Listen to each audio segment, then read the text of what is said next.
Hello, my name is Mariana, and today this is a collective reading for this new moon in Cancer. So, for that reason, I'm bringing back my giant combined deck of tarot cards and also astrological oracle cards. And by the way, there is one card from the astrological oracle, so which is very significant because it's talking about what is tying the moon to something that is holding. It's interesting, I was going to say something else, but what came to my mind is like it's holding its secrets secretive. So there, I feel like there is some sort of liberation that wants to come, that wants to actually be unearthed. This is the very first word that I heard with this card that is beginning this reading, which is the Highpriestess.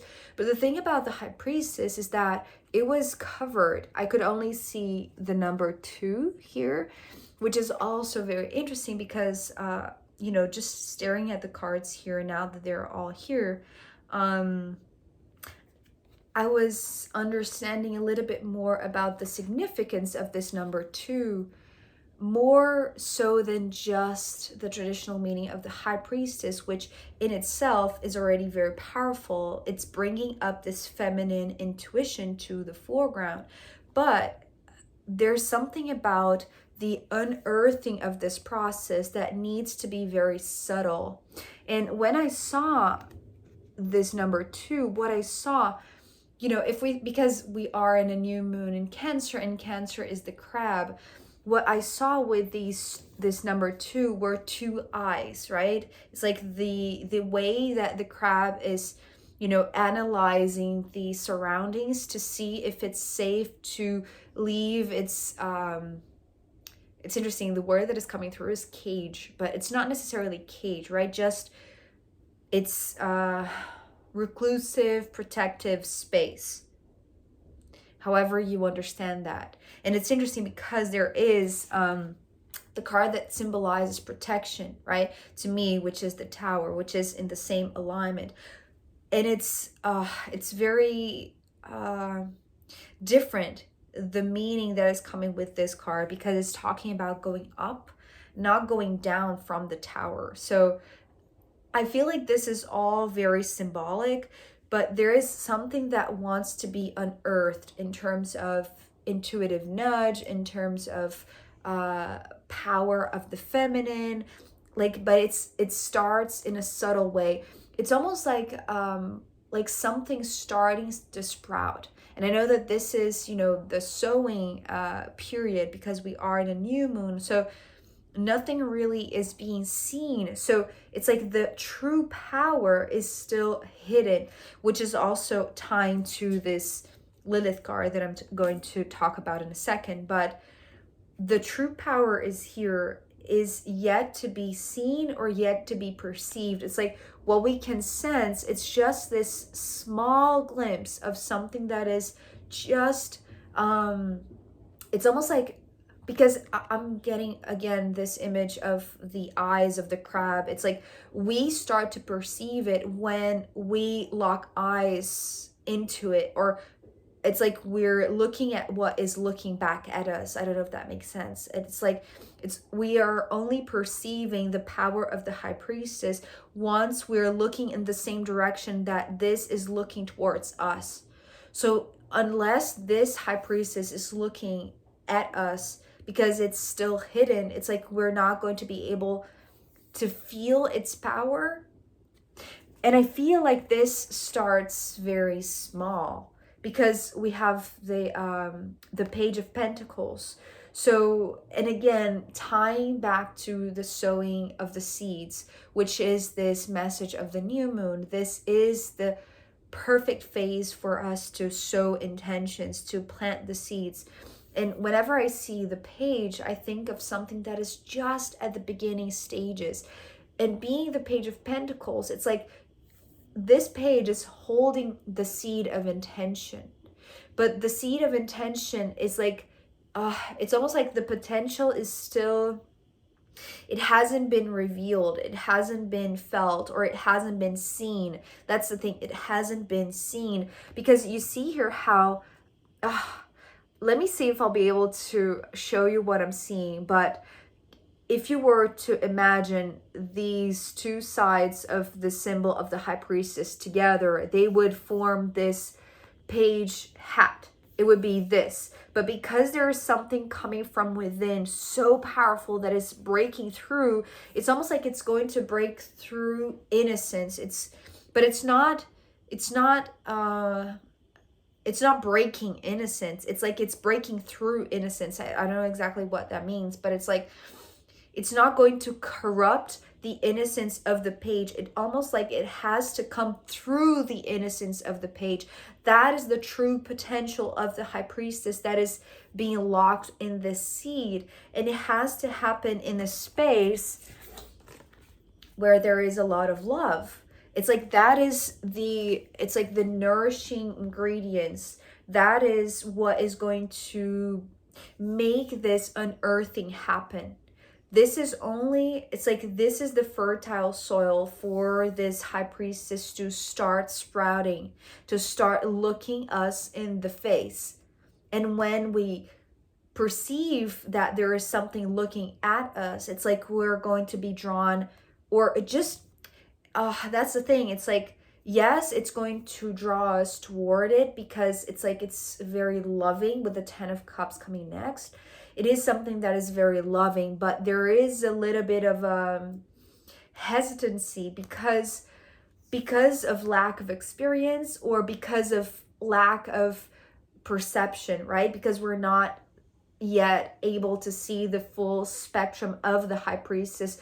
So it's almost like we don't know exactly the power that it has, or the bigness of this. We know that is big, like the potential is enormous, but there's something still holding it back because of Black Moon Lilith. So this is the card that I was talking about that comes from the Astrological Oracle deck. And if you see, there is a moon with a tie, right?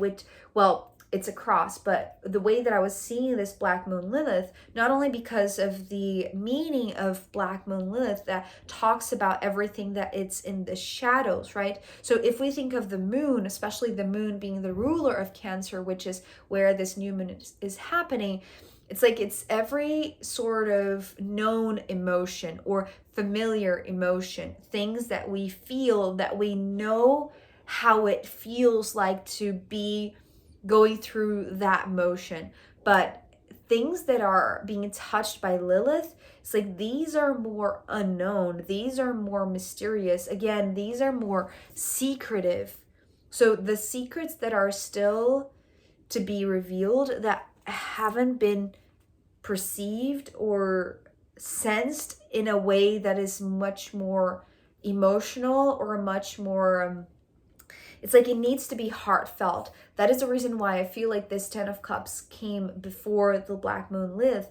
It's like there is no reason to fear what's in the shadows, or what's in this realm of the unknown, right? Because it's still part of the emotional body. It's still part of what the moon rules, which is like our emotions, so our internal waters.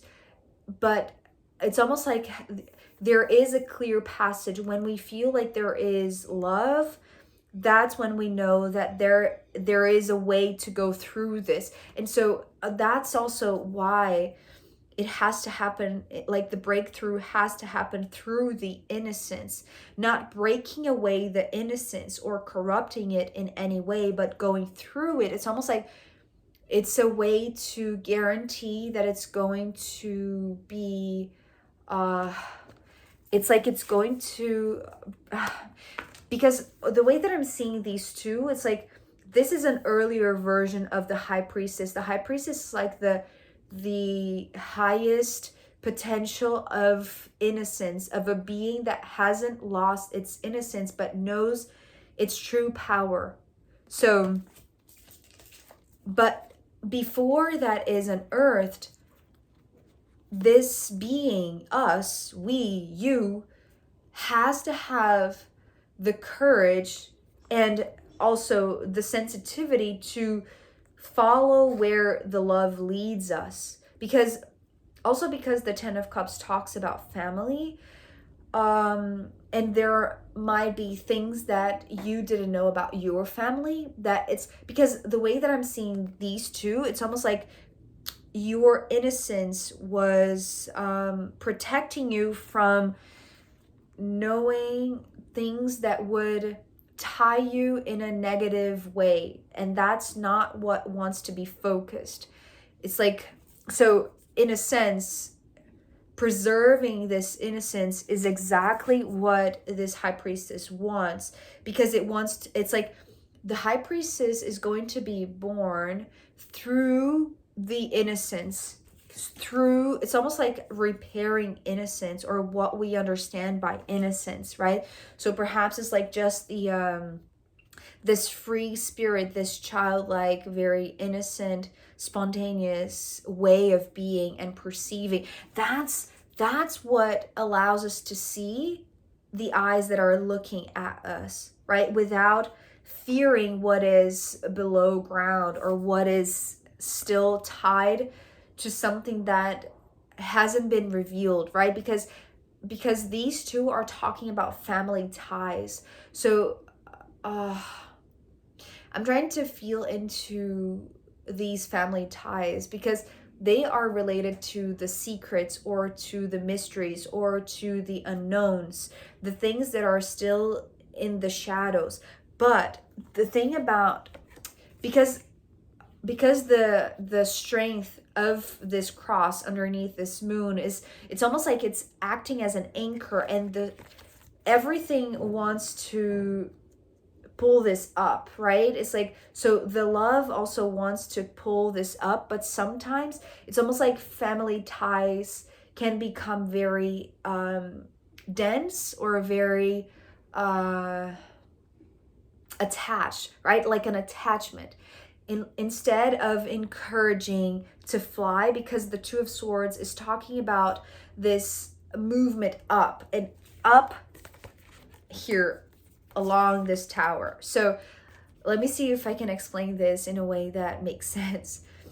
This is talking about the energy going down, because you see here how the hearts are all pointing down, although there is a path that, you know, goes along this row, these two rows, and the two hearts are moving in this direction either way, right?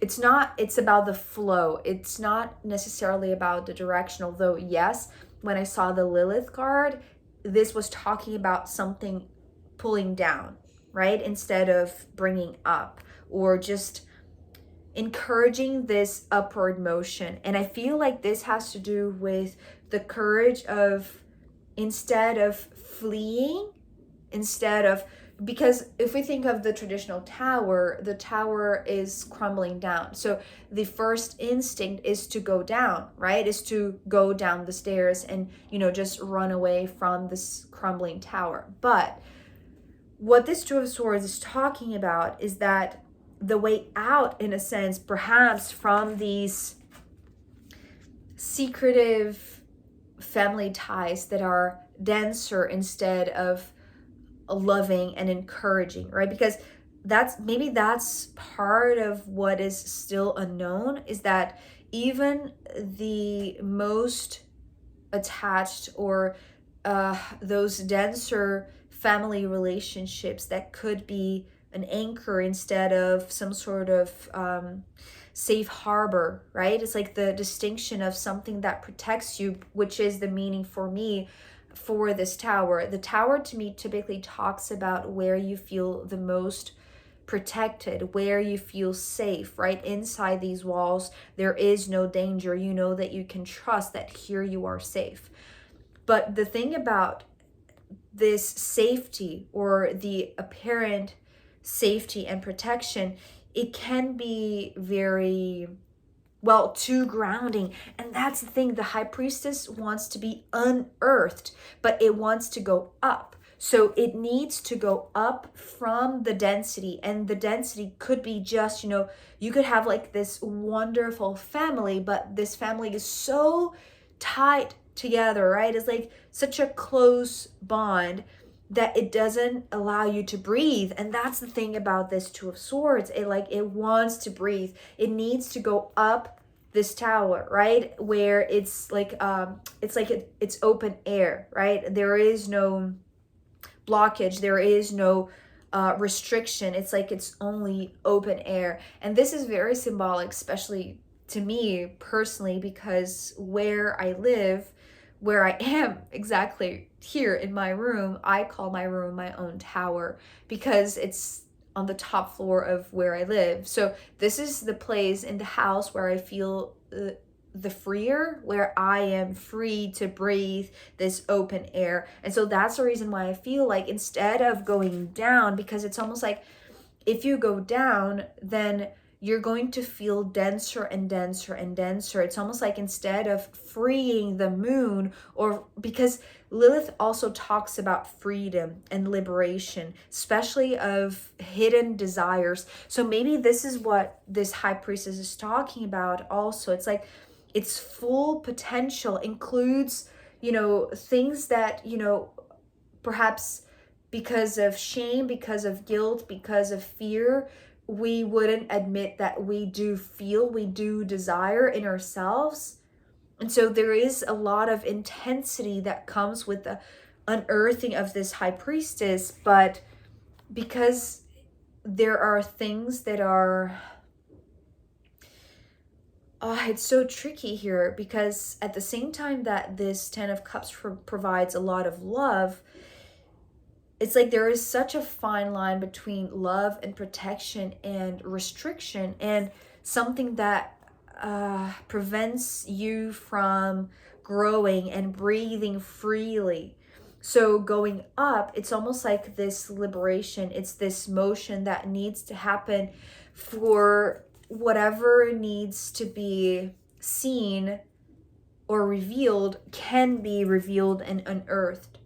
And so here, ending this part of the reading with the Eight of Cups, it seems like this can be a bittersweet decision or action or movement of going up, because it's almost like you need to remove yourself from these family ties, at least for a moment, because yet it's almost like I'm thinking about family dinners or family roast, or Sundays where people just gather with their entire families, and that can be such a loving, nourishing space, but it can also hide a lot of secrets. You see what I mean?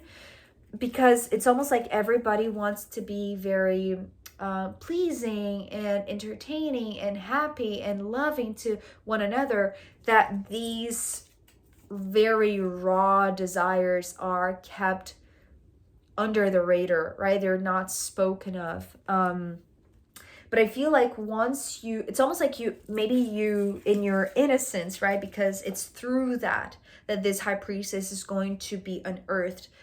It's like you have your how do I say this? It's like your quote of your degree of family reunion, right? It's like you're not going to deny that. You're not going to hide away and isolate yourself at the top of this tower. But once you have fulfilled your share of this family dinner, it's like you've been there, you were seen by them, you saw them. That's also interesting, because it's like it ties back to being seen and seeing the High Priestess. So because also there's something about the number 2, so maybe there is one person in this group, because you see there are 2 hearts in the center. Maybe there is one in this family group that you feel like you can be completely free to speak your mind, and to also talk about how you feel when you are with these people, right? Sometimes that it can be restrictive, it can be very anchored, right?